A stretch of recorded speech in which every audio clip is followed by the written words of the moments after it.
Okay, once you've got all your formulas entered ready for your answers, we're going to learn how to hide formulas and lock cells.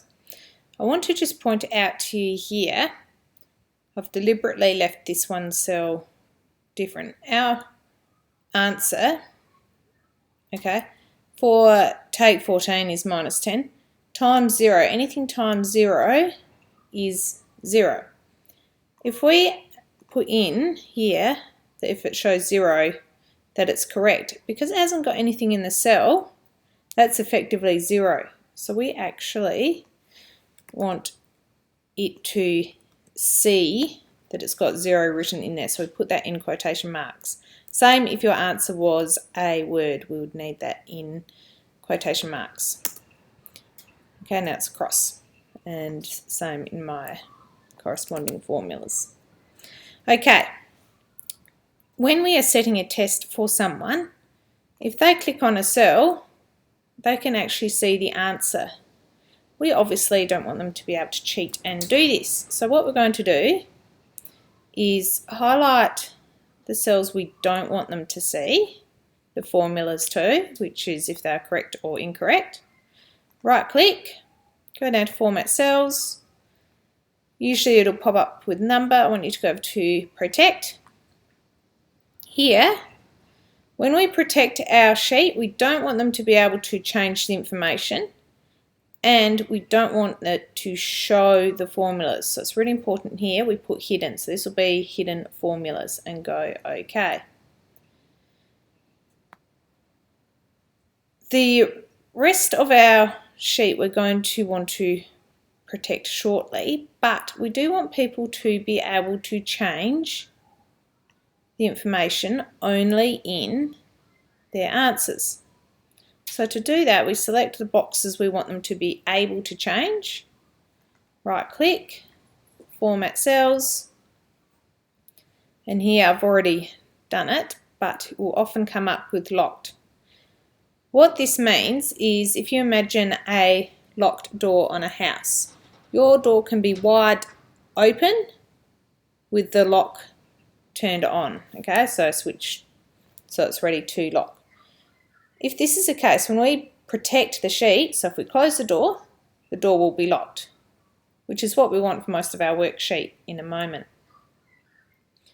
If we don't have that locked, that means when we protect our worksheet or shut our door, we can still come in and change only the information in these cells that we've selected. And we want to be able to do that, so we go OK. We won't see any changes until we actually go and protect our worksheet. So to do that, we click up in the corner, which selects our whole worksheet. Come across to Review, and we want to protect our worksheet. I'm going to enter a password, and we want that to have effect on all our locked cells and unlocked cells. So we go OK. Now, if we collect on our cells that would have our answers in it, we cannot see any formulas. So our fellow students can't cheat, which is a good thing.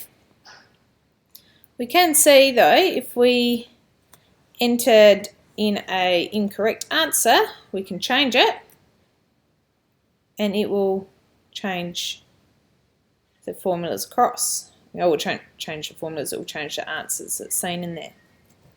Okay, so that way people can go in and enter their actual test answers and see if they get it correct or incorrect.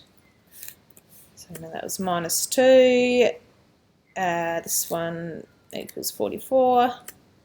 Okay, and as we go, we're getting our points added up, which is reflected over here, and in our percentage here. When we get to hopefully the next one, so that's 9, no, one more.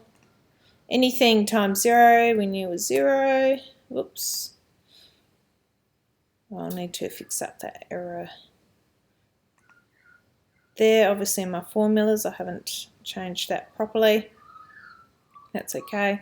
And this one would be 15. Great, we can see here how it's changed from, oh, it's about to change hopefully, more practice needed. And it's 27. Okay, now we're passing our test. So it's saying well done up here. Cool, I hope that's all good for your tests. Can't wait to see them.